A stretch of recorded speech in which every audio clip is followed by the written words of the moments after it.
Bonjour. Ça me fait très plaisir de venir vous présenter aujourd'hui, dans le fond, un travail qu'on a fait conjointement, encore là, au sein du réseau M&M Wiki.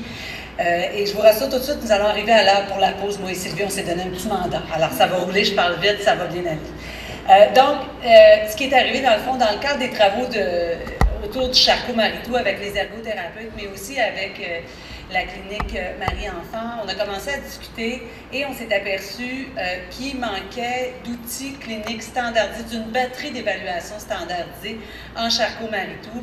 Et on a commencé à discuter comment, si on pourrait essayer d'en trouver une qui existait déjà, donc pas réinventer la roue, est-ce qu'il y aurait quelque chose qui serait existant qu'on pourrait soit traduire, adapter, essayer, appliquer, etc.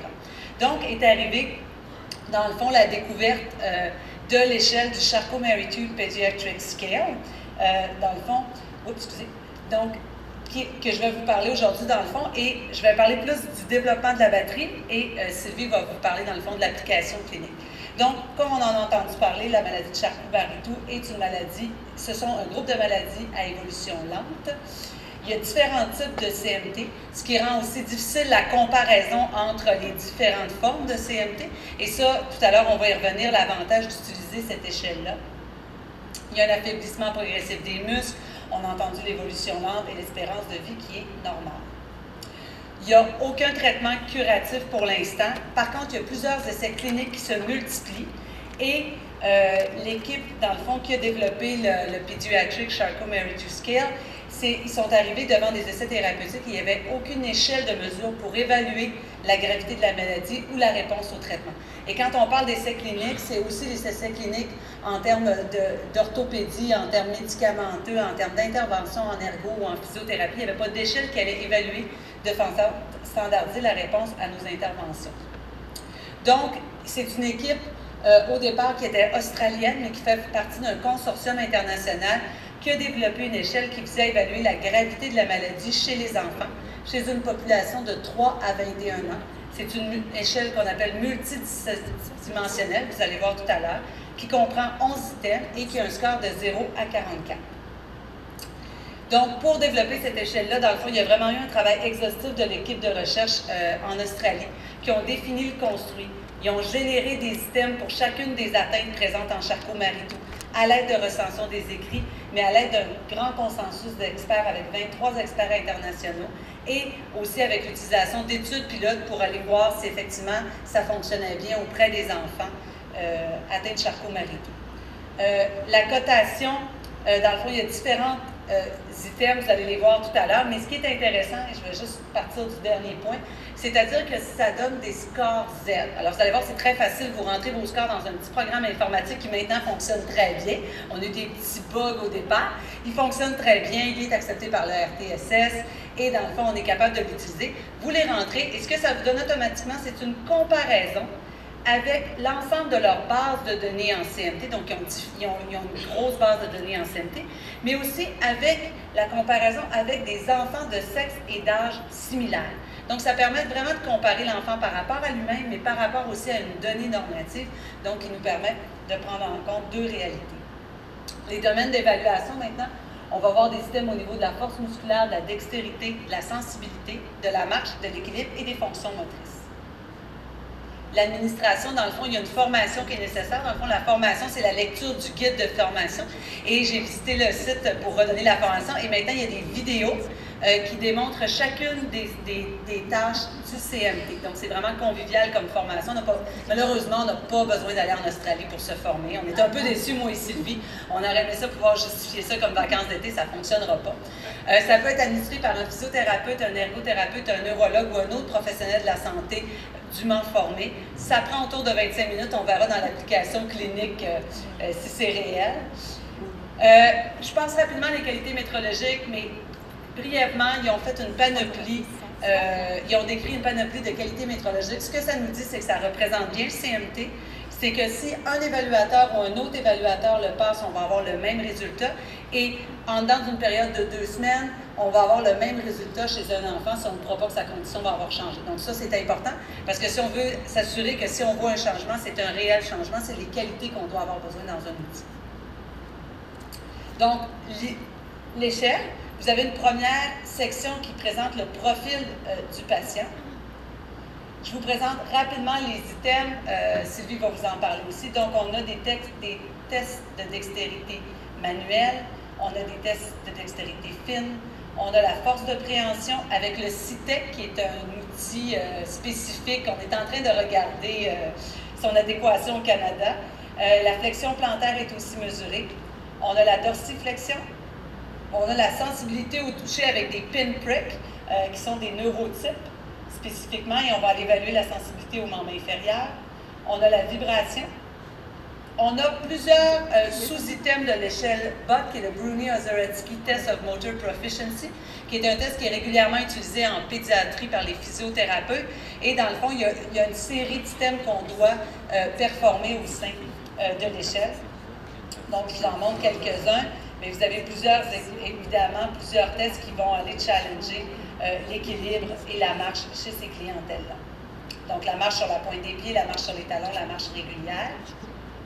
Vous avez aussi le saut en longueur, la marche sur 6 minutes. Alors, ils ont un superbe setup, mais vous n'avez pas besoin de ça pour être capable de le passer. Je vous ai dit tout à l'heure, ils ont standardisé l'échelle chez 172 enfants, donc c'est énorme en Charcot-Maritout. Ils continuent de le faire. Ils ont des jeunes de 3 à 20 ans et ils font partie d'un consortium États-Unis, Royaume-Uni, Italie et Australie. Tout à l'heure, je vais vous parler qu'on va peut-être avoir la possibilité de faire partie de ce consortium-là pour continuer à collecter des données, mais ici, au Québec. Dans le fond, juste pour vous expliquer que la conversion des scores, dans le fond, arrive dans un format aussi catégorique qui nous permet de l'apprécier. Donc, normal, léger, très léger, léger, modéré et sévère, mais qui est en lien avec un score normalisé. Donc, ça veut dire que ça place notre enfant par rapport à des données normatives.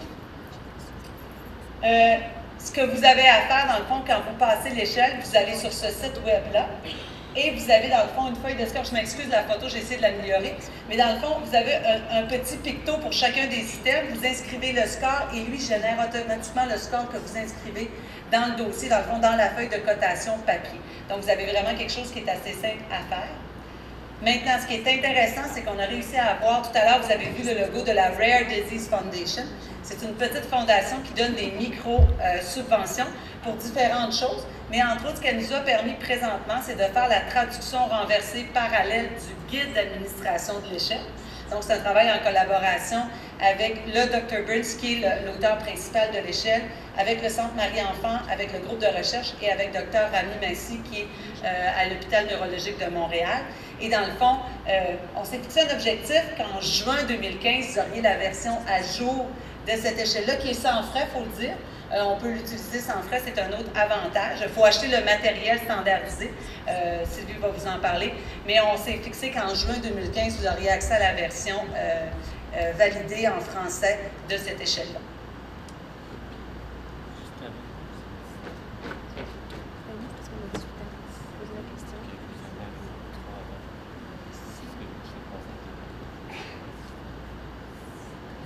Alors là, je vous ai présenté la fiction, alors voici la réalité. Comment ça marche dans la vraie vie? Alors, quand Cynthia nous a présenté ça, on s'est dit, ben pourquoi pas 25 minutes, on va intégrer ça. Alors, je vous donne un portrait de notre clientèle au CRME. Alors, en rouge, vous voyez les neuropathies. Alors, ça représente 20 de notre clientèle, mais les Charcot-Maritout, c'est 12 de type 1. C'est 12 quand même, c'est un bon volume. Pour ceux qui aiment les chiffres, en tout, on a 69 neuropathes et 39 Charcot-Maritout type 1. C'est quoi l'intérêt d'utiliser ça? Bien, on voyait tout de suite un intérêt pour les jeunes, d'abord de pouvoir se comparer eux-mêmes, et aussi ça nous permettait de leur offrir un profil d'évolution personnalisé. Donc, d'une année à l'autre, de pouvoir avoir un profil d'évolution duquel on pourrait se dessiner une tendance. Pour les cliniciens, c'est sûr que ça nous permettait de le comparer avec des normes normalisées et de comparer le jeune, d'avoir son profil d'évolution à long terme. Pour nous aussi, c'est intéressant de l'avoir. D'avoir des mesures plus objectives des déformations. En cas de chirurgie, de pouvoir mesurer l'impact de chirurgie avant et après. Et au niveau de la recherche, souvent ce qui est le problème en maladie rare, c'est d'avoir un nombre suffisant. Alors, avec la cotation, on pouvait décrire notre groupe en disant, on on avait dans notre groupe, disons, 3 jeunes qui avaient un score de 20, puis 2 jeunes qui avaient un score de 22. Donc, ça devient un groupe comparable. On a trouvé que c'était réaliste dans un contexte clinique. Est-ce qu'on fait ça interdisciplinaire ou unidisciplinaire? Vous avez vu qu'une seule personne peut le faire. Nous, on a choisi de le faire multidisciplinaire, en fait interdisciplinaire. C'est physio-ergo. On voulait avoir l'expertise des 2 disciplines. Vous avez entendu Denise. Vous auriez pu entendre une physiothérapeute vous parler avec autant de compétences de ses connaissances. Et on a choisi d'avoir une rencontre de tout le monde où on a échangé sur comment on devait intégrer ça, qu'est-ce qu'on avait besoin. Et puis après, on a identifié une ergo, une physio qui développe plus l'expertise, puis qu'après ça, qui puisse soutenir les autres, parce qu'on veut que tout le monde puisse le faire à l'intérieur de notre clinique. Avant de partir, il fallait avoir le matériel manquant. Alors, une des difficultés, c'est que le CITEC est disponible seulement à l'extérieur du Canada. Et on ne l'a pas encore, mais on va l'avoir. En attendant, on utilise un dynamomètre régulier, mais on prend les mesures en Newton. Et le CMT PET Calculator, au début, il fallait l'avoir sur notre ordi. Maintenant, c'est fantastique, il est disponible en ligne. Alors, on a fait d'abord une pratique sur nous pour voir quel temps ça prenait, le matériel. Bon, le 25 minutes, là, ça, c'est bon quand tu n'as pas grand... Tu es tout dans le même espace, tout est prêt, puis on part à 25. Parce que de façon réaliste, quand on a un client devant nous, ça prend toujours un peu plus de temps, puis c'est pas exactement ça. On a fait des ajouts. C'est sûr que l'évaluation de Burns, elle évalue les capacités. Mais la réalité, c'est que nous, on a besoin d'avoir plus de détails sur certains points, entre autres la souplesse, parce qu'on va donner des exercices, parce que souvent, on trouve qu'ils sont raides. Au niveau de la douleur, bien, c'était pas très, très précis si on veut la traiter. On a besoin d'avoir plus d'informations. La posture, c'est important, la posture à l'écriture, la posture debout. La force des hanches, il faut le faire au moins une fois, parce qu'il y en a certains qui ont des faiblesses au niveau des hanches. Les déformations des mains, on n'avait pas beaucoup d'informations là-dessus. Et une fois qu'on a fait les tests de sensibilité, il n'y en a pas beaucoup pour le membre supérieur. Puis, si on va aller plus loin, mieux connaître, vous avez entendu Denise, on trouvait qu'il n'y en avait pas assez. L'autre chose, c'est que nous, en réadaptation, c'est les habitudes de vie. Alors, Denise vous a parlé de l'environnement. Alors, si le jeune va à l'école, mais que l'année suivante, il change d'école, il change d'environnement, c'est des gens qui ne le connaissent pas, on recommence déjà un peu. Donc, les problèmes peuvent être différents du primaire au secondaire. Les distances ne sont pas les mêmes. Au secondaire, tu as un gros sac à dos, ou des fois, tu n'as pas le droit d'avoir un gros sac à dos, mais il faut que tu transportes tes livres dans tes mains. Alors, l'environnement est important. Donc, un questionnaire d'habitude de vie à l'école, à la maison, au déplacement, les chutes, avec blessure, sans blessure, et quelque chose qui était très important, qui ne fait pas partie du protocole de Burns, qui était l'évaluation de l'écriture. Est-ce qu'on fait des photos ou on n'en fait pas? Le protocole n'exige pas de photos, mais nous, on trouvait que, surtout en début d'utilisation, c'est super intéressant parce qu'on n'a pas de banque de photos. Alors, ça nous permettait d'avoir une banque de photos de Charcot Marito. Puis, ça nous permettait aussi de coter le jeune une fois parti, de pouvoir demander à l'autre thérapeute, « Vois-tu la même chose que moi? » Donc, on fait des photos pour le moment. Pour optimiser le temps des thérapeutes, on doit respecter le protocole de Burns, mais là, avec tous les ajouts, c'est beaucoup plus long. C'est beaucoup long. Ce qu'on fait, c'est qu'on va planifier le temps de l'ergothérapeute qui va faire des tests qui ne sont pas fatigants. Et quand on commence le protocole de Burns, on ne doit pas l'interrompre. Donc, les parties au début sont faites par l'ergo. Après ça, quand l'ergo a fini sa partie, on commence la partie physio et les ajouts physio, comme l'évaluation de la force des hanches, ça se fait à la fin, après. Puis le jeune a besoin d'un petit break, parce que c'est long aussi pour lui. On pense qu'à l'intérieur de 2 heures, on y arrive. Et avant, de toute façon, on faisait 1 heure physio, 1 heure ergo. Nous, ça n'ajoute pas de temps. Et évidemment, moi, je vous recommande d'avoir une boîte avec le CITEX dedans, le diapason, tout ce qu'on a besoin. En passant, le diapason, c'est un diapason avec des petits triangles. Alors, ce diapason-là, on pensait qu'on l'avait, mais finalement, on ne l'avait pas. Le FTD, on ne l'avait pas, c'est facile à se procurer.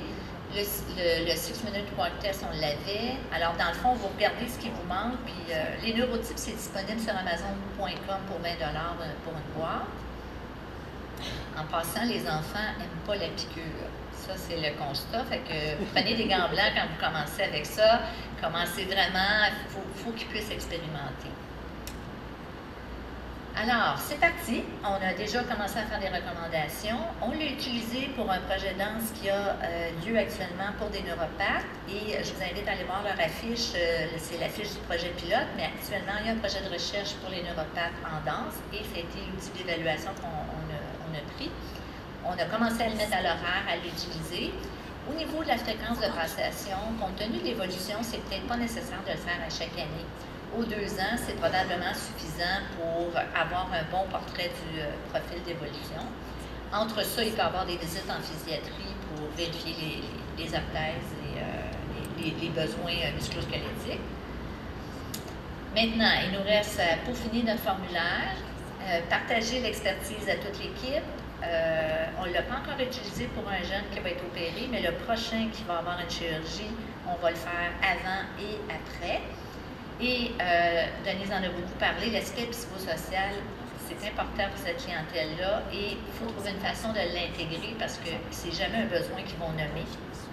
Alors, on a une préoccupation par rapport à ça, surtout en pédiatrie où on se construit, où on a notre identité de personne handicapée ou non, parce qu'eux, ils ne se perçoivent pas comme une personne handicapée. Fait que c'est comment composer avec ça quand on est presque normal, puis qu'on essaie toujours de suivre les autres, mais c'est beaucoup de stress.